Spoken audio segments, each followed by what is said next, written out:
Ya Tuhan, di minggu sengsara pertama tahun ini, kami umat-Mu berkumpul memuji Engkau, membawa seluruh pergumulan hidup kami, tetapi juga rindu mengalami kebenaran firman Tuhan. Roh Kudus, tuntun hamba-Mu yang memberitakan maupun umat-Mu yang mendengarkannya, supaya kami kedapatan anak-anak Tuhan yang setia. Dalam nama Tuhan Yesus Kristus, firman yang hidup, Tuhan menyertai saudara-saudara. Amin. Pembacaan kita dari 2 Korintus pasal 5 ayat 11, saya baca sampai ayat 21 sebagai satu perikop utuh. Kami tahu apa artinya takut akan Tuhan, karena itu kami berusaha meyakinkan orang. Bagi Allah hati kami nyata dengan terang, dan aku harap hati kami nyata juga demikian bagi pertimbangan kamu. Dengan ini kami tidak berusaha memuji-muji diri kami sekali lagi kepada kamu, tapi kami mau memberi kesempatan kepada kamu untuk memegahkan kami, supaya kamu dapat menghadapi orang-orang yang bermegah karena hal-hal lahiriah dan bukan batiniah. Sebab jika kami tidak menguasai diri, hal itu adalah dalam pelayanan Allah. Dan jika kami menguasai diri, hal ini adalah untuk kepentingan kamu. Sebab kasih Kristus yang menguasai kami, karena kami telah mengerti bahwa jika satu orang sudah mati untuk semua orang, maka mereka semua sudah mati. Dan Kristus telah mati untuk semua orang, supaya mereka yang hidup tidak lagi hidup untuk dirinya sendiri, tetapi untuk Dia yang telah mati dan telah dibangkitkan untuk mereka. Sebab itu kami tidak lagi menilai seorang juga pun menurut ukuran manusia. Dan jika kami pernah menilai Kristus menurut ukuran manusia, sekarang kami tidak lagi menilainya demikian. Jadi siapa yang ada di dalam Kristus, ia adalah ciptaan baru. Yang lama sudah berlalu, sesungguhnya yang baru sudah datang. Dan semuanya ini dari Allah, yang dengan perantaran Kristus telah mendamaikan kita dengan dirinya, dan yang telah mempercayakan pelayanan pendamaian itu kepada kami. Sebab Allah mendamaikan dunia dengan dirinya oleh Kristus, dengan tidak memperhitungkan pelanggaran mereka. Ia telah mempercayakan berita pendamaian itu kepada kami. Jadi kami ini adalah utusan-utusan Kristus, seakan-akan Allah menasihati kamu dengan perantaran kami. Dalam nama Kristus, kami meminta kepadamu, berilah dirimu didamaikan dengan Allah. Dia yang tidak mengenal dosa telah dibuatnya menjadi dosa karena kita, supaya dalam Dia kita dibenarkan oleh Allah. Demikian pembacaan firman Tuhan. Hendaklah perkataan Kristus diam dengan segala kekayaannya dan menetap di antara kamu, dan ucaplah syukur kepada Allah. Hosiana. Hosiana, Hosiana, Hosiana.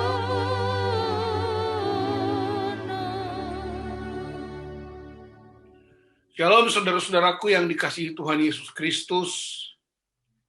Kita bersyukur kepada Tuhan karena hari ini kita masuk lagi di minggu sengsara Tuhan Yesus yang pertama.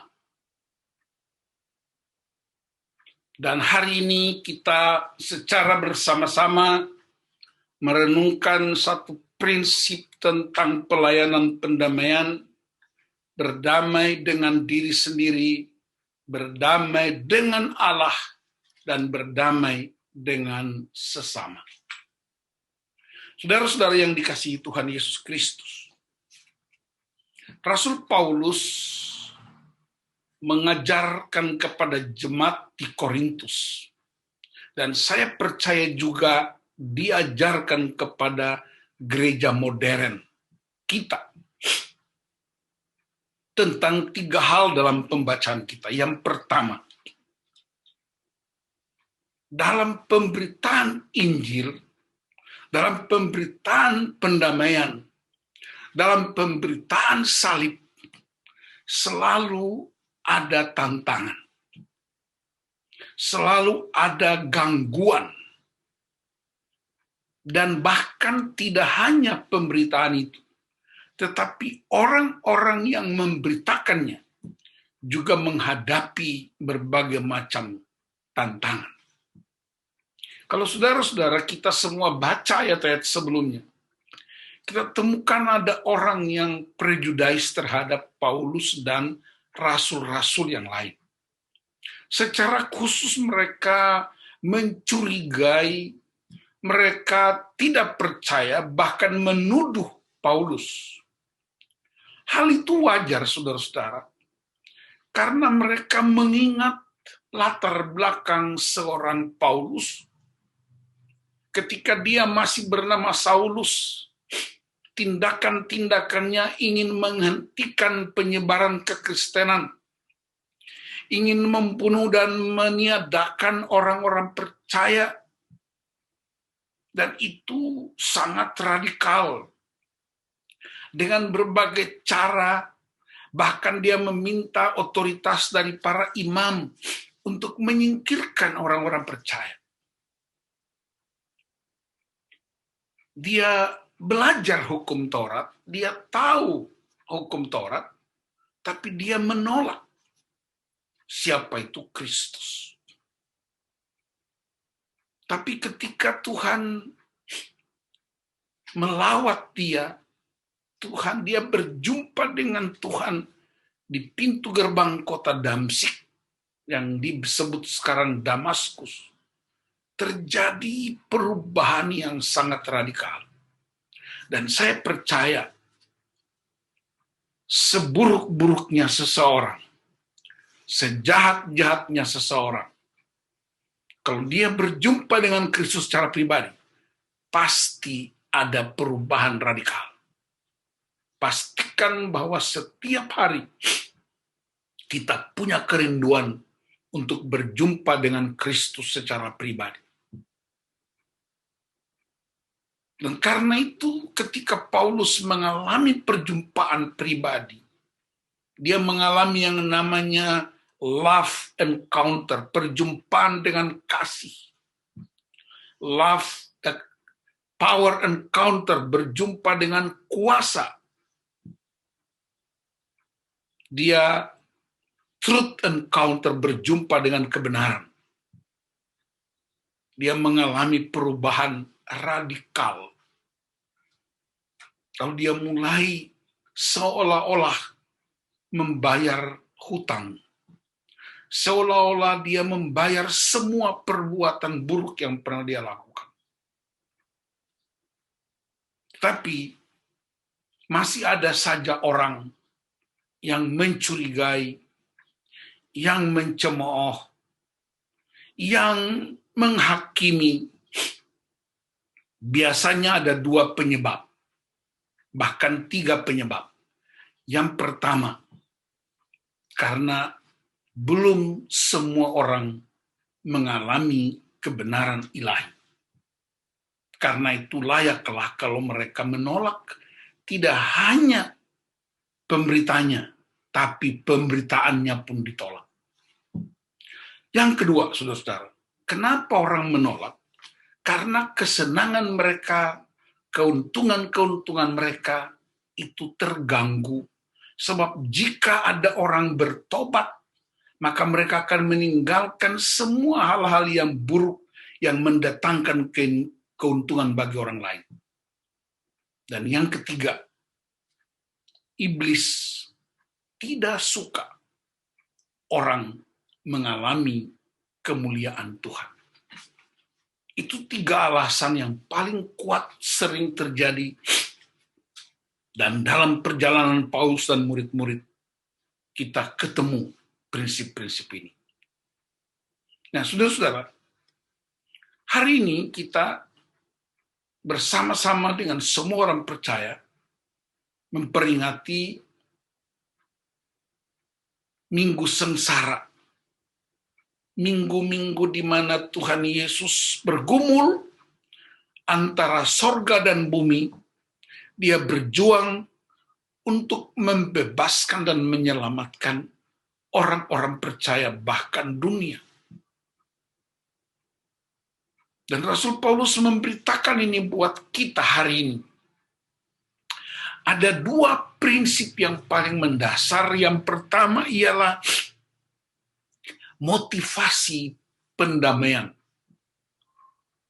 Motivasi Rasul Paulus dan para rasul ialah karena Kristus telah mati untuk semua orang.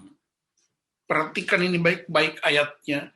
Kristus telah mati untuk semua orang. Sama sekali tidak dijelaskan bahwa yang dimaksud semua orang itu ada klaster-klasternya, ada tingkatan-tingkatannya, ada kasta-kastanya. Ya, mungkin orang berpikir yang pertama diselamatkan itu para pemberita, yang kemudian para donatur, kemudian yang rajin beribadah, yang berikutnya rajin menyembah, yang berikutnya rajin masak, yang berikutnya rajin membersihkan. No. Tidak ada klasifikasi, tidak ada antrian untuk penebusan. Tidak ada orang antri untuk diselamatkan. Tetapi sama untuk semua orang. Kristus mati untuk semua orang tanpa klasifikasi status sosial. Dia mati buat orang-orang yang rusak hidupnya. Bahkan yang belum lahir pun, Yesus telah mati untuk mereka. Dan itulah sebabnya tidak ada ruang untuk saling menghakimi. Tidak ada ruang untuk saling menilai. Tidak ada ruang untuk saling menyingkirkan. Karena bagi Rasul Paulus dan murid-murid, rasul-rasul, Yesus mati buat semua orang. Jadi hari ini kita diingatkan bahwa Yesus mati buat semua orang, termasuk saya. Tidak peduli jabatan apapun, tidak peduli status sosial apapun. Dan itulah yang ditulis dalam Yohanes 3 ayat 16. Karena begitu besar kasih Allah akan dunia ini. Itu motivasi kasih Kristus. Sehingga Paulus menulis di Roma, jemaat Roma 5 ayat 8, Allah menunjukkan kasih-Nya kepada kita. Oleh karena Kristus telah mati untuk kita ketika kita masih berdosa.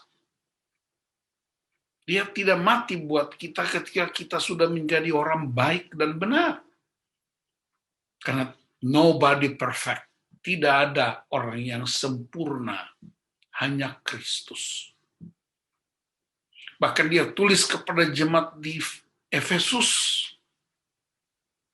aku berdoa supaya kamu bersama semua orang kudus mengetahui hal ini.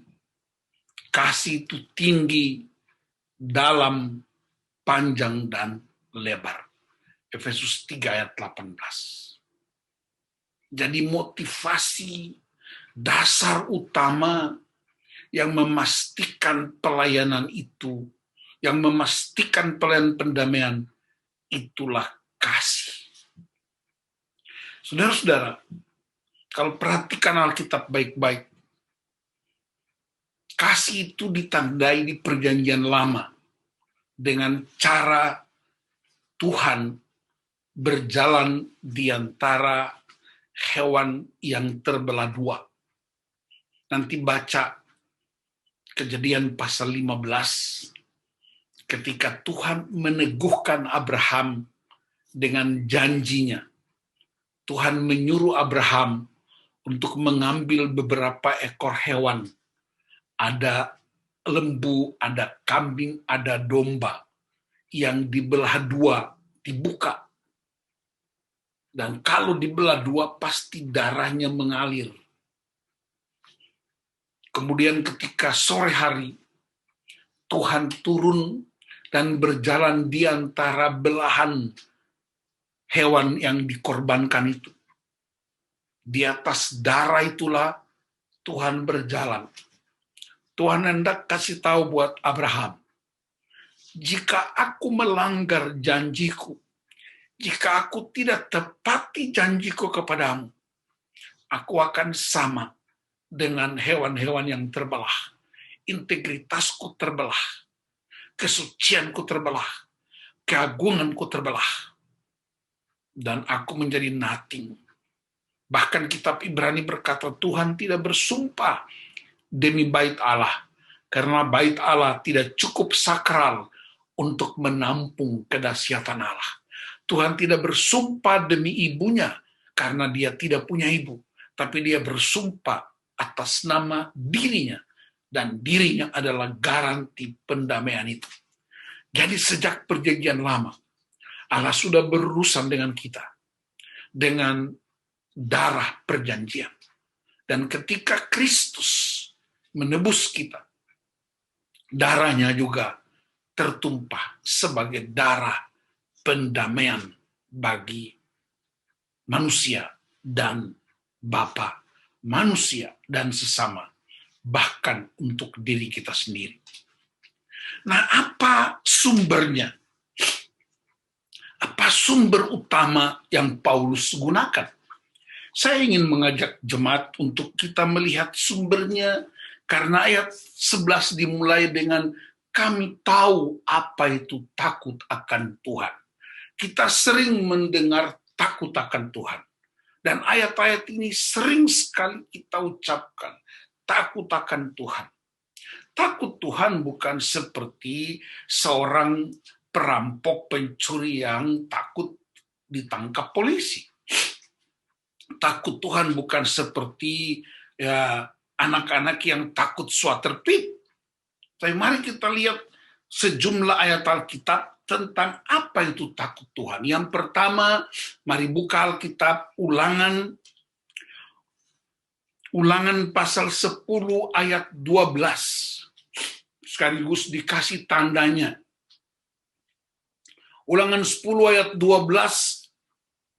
Maka sekarang, hai orang Israel, apakah yang dimintakan daripadamu oleh Tuhan Allahmu selain dari takut akan Tuhan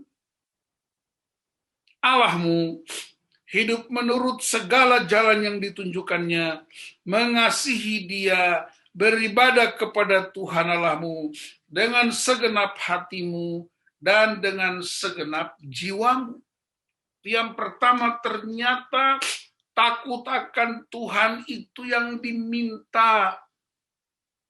Tuhan gak minta kita bakar diri, Tuhan gak minta kita panjat pohon pinang, Tuhan gak minta kita panjat tebing atau turun ke lembah untuk mengasihi Dia. Tuhan gak minta kita bertindak yang membahayakan untuk mengasihi Dia. Yang untuk takut akan Dia, Tuhan cuma minta kepada umatnya takut akan Dia. Apa yang takut akan Dia? beribadah kepadanya dengan segenap hatimu dan dengan segenap jiwa. Jadi Paulus mengajarkan, perhatikan ayat 11, kami tahu apa itu takut Tuhan. Takut Tuhan menurut Ulangan 10 ayat 12 ialah beribadah kepadanya. Itulah yang Tuhan minta dari kita. Dan sekarang beribadah kepada Tuhan. Anda tidak perlu mengeluarkan ongkos untuk datang ke gereja. Sekarang ini, Anda hanya klik dengan satu jari. Dan menurut penelitian seorang sahabat saya yang mengerti teknologi Zoom, untuk pakai Zoom 2 jam, Anda hanya butuh kurang lebih Rp5.600. Masih mau berhitung dengan Tuhan? Bukankah kita telah diselamatkan oleh Tuhan? Dengan darah perjanjiannya, integritasnya berjalan di atas darah untuk menunjukkan aku tidak mungkin ingkar janji kepadamu. Seburuk-buruknya keadaanmu, sejahat-jahatnya engkau, aku tidak akan membatalkan janjiku kepadamu. Dan ini buktinya, di atas darah korban-korban ini, jika aku gagal membuktikannya, aku tidak lebih hebat dari korban-korban yang dibelah. Jadi yang Tuhan minta apa? Takut Tuhan. Bagaimana cara takut Tuhan? Gak usah bikin rumusan, gak usah seminar apa-apa tentang apa itu takut Tuhan. Takut Tuhan menurut Ulangan 10 ayat 12, beribadah kepadanya dengan segenap hatimu, segenap jiwamu, segenap kekuatanmu. Kadang-kadang saya lihat orang beribadah, sambil ibadah dia makan, sambil ibadah dia makan kacang goreng, sambil ibadah dia utak-atik handphonenya, sambil beribadah dia ambil ini, ambil itu. Kan ketahuan dari gerakan-gerakan di teknologi. Mari kita fokus beribadah kepada Tuhan. Hanya itu yang Tuhan minta. Dia nggak minta saudara untuk serahkan rumahmu. Dia nggak minta saudara untuk berenang menyeberangi Surabaya ke Madura atau Surabaya ke Denpasar. Dia nggak minta saudara untuk turun ke jurang yang dalam. Dia cuma minta beribadah saja. Dan itu beribadah pun kegunaannya untuk kita. Ibrani berkata ibadah itu banyak faedahnya untuk jiwa kita, untuk hati kita, untuk kesehatan tubuh kita. Yang kedua, mari kita buka Ayub 28, ayat 28. Dan kita tahu apa yang Paulus maksudkan dengan takut Tuhan. Ayub 28 ayat 28. Tetapi kepada manusia ia berfirman, sesungguhnya takut akan Tuhan itulah hikmat, dan menjauhi kejahatan itulah akal budi. Sesungguhnya takut akan Tuhan itulah hikmat. Ternyata hikmat itu, orang yang takut Tuhan adalah orang-orang yang berhikmat.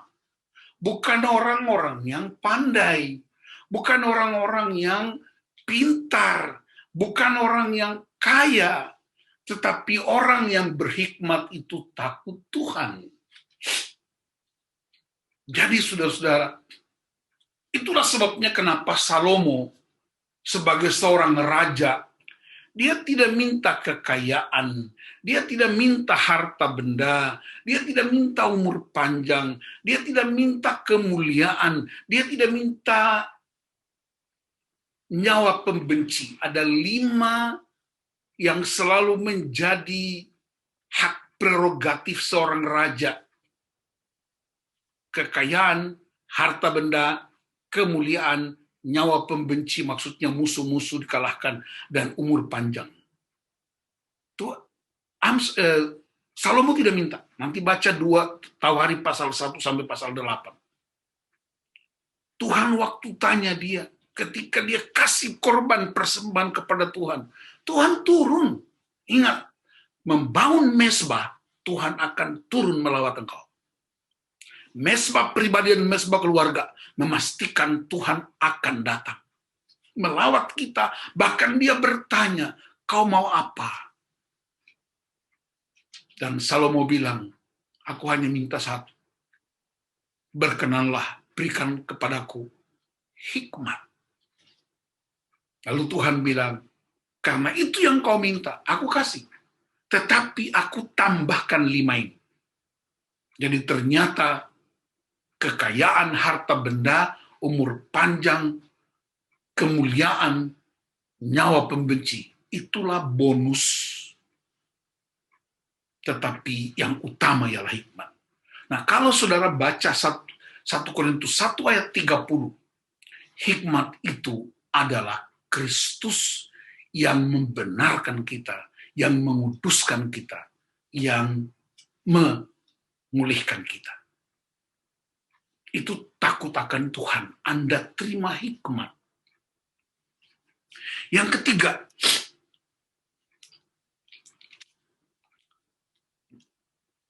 Mazmur pasal 19 ayat 10. Mazmur 19 ayat 10. Takut akan Tuhan itu suci. Tetapi, takut akan Tuhan itu suci, tetap ada untuk selamanya. Hukum-hukum Tuhan itu benar, adil semuanya. Perhatikan, takut akan Tuhan itu suci. Dan Yesus pernah mengatakan dalam khotbahnya di bukit, dalam kitab Matius, orang yang suci hatinya akan melihat Allah. Suci beda dengan kudus. Kudus itu dipisahkan. Suci itu kemurnian hubungan dengan Tuhan. Jadi ternyata hati kita menjadi suci karena kita punya roh takut akan Tuhan. Ayat berikutnya, Amsal 1 ayat 7. Saya sengaja untuk buka semua ayat ini. Amsal 1 ayat 7 berkata, takut akan Tuhan adalah permulaan pengetahuan. Dalam Kejadian pasal 1 ayat 1 dikatakan, pada mulanya adalah Allah. Jadi orang yang takut akan Tuhan, dia mengandalkan Tuhan, itulah hakikat dimulainya pengetahuan. Dan karena itu Lucifer dalam Yesaya 14 ayat 14 mencoba untuk lebih tinggi dan menyemai Tuhan. Sehingga kemudian dia disingkirkan karena ingin sama dengan Tuhan. Ya, sering orang menyebut Lucifer itu nama iblis. Di Alkitab nggak ada kata Lucifer. Tapi Lucifer itu dari 2 kata bahasa Latin, yaitu lux dan fere, artinya pembawa terang. Dan dihubungkan dengan bintang Venus yang muncul di setiap subuh itu. Sehingga kemudian disingkapkan bahwa Lucifer seolah-olah membawa terang, padahal terang itu sumbernya adalah Allah. Jadi saudara-saudaraku yang dikasihi Tuhan, ternyata permulaan pengetahuan dimulai dari takut akan Tuhan. Itulah sebabnya Adam dan Hawa jatuh di Taman Eden karena ingin punya pengetahuan yang lebih. Dan akibatnya mereka tersingkirkan dari otoritas Taman Eden. Tapi Tuhan tetap memulihkannya kembali. Ayat berikutnya Amsal 9 ayat 10. Kalau saudara suka rajin baca, buka-buka koran, buka-buka media sosial, hari ini saya mau ajak kita buka Alkitab. Karena itulah yang memberi kehidupan. Amsal 9 ayat 10. Di sana dikatakan, permulaan hikmat adalah takut akan Tuhan dan mengenal Yang Maha Kudus adalah pengertian. Permulaan hikmat adalah takut akan Tuhan. Kenapa? Karena Allah sumber hikmat. Karena Allah lah sumber hikmat. Dalam kitab Yakobus, kalau kamu kekurangan hikmat, mintalah kepada Yang Maha Tinggi. Dan ayat yang terakhir dengan takut akan Tuhan, Amsal 16 ayat 6. Amsal 16 ayat 6. Dengan kasih dan kesetiaan, kesalahan diampuni, karena takut akan Tuhan, orang menjauhi kejahatan. Jadi saudara-saudara, itu sejumlah ayat yang menjelaskan apa itu takut Tuhan. Rasul Paulus menyatakan itu kepada orang di Korintus. Kami tahu apa itu takut Tuhan. Kata tahu artinya kami percaya, kami yakini, kami sungguh-sungguh yakini bahwa takut Tuhan itu suci. Takut Tuhan itu menjauhi kejahatan. Karena itu dalam pemberitaan kami, dalam pelayanan kami takut Tuhan artinya tidak punya motivasi apapun yang buruk, tidak mencari keuntungan apapun, tidak memegahkan diri, tidak sombong, tetapi biarlah Tuhan yang memenuhi kamu supaya kamu takut Tuhan, artinya kamu beribadah kepadanya karena Dia mati untuk semua orang. Karena itu tidak ada lagi orang merdeka, tidak ada lagi budak, tidak ada lagi orang barbar, orang skit, laki-laki, perempuan, Yahudi, Yunani, tapi kita semuanya diselamatkan oleh kematian Kristus. Dalam konteks itulah kemudian kita mengerti, saya berdamai dengan Allah. Karena siapakah saya? Allah memilih untuk menebus saya. Allah memilih untuk mati buat saya dalam Kristus. Jadi itulah alasan mengapa kita mesti menerima diri kita. Orang gereja tertentu menyebutnya hidup baru. Tapi gereja Protestan sering menggunakan mesti selesai dengan dirimu sendiri. Oh Pak Pendeta, saya sudah pelepasan.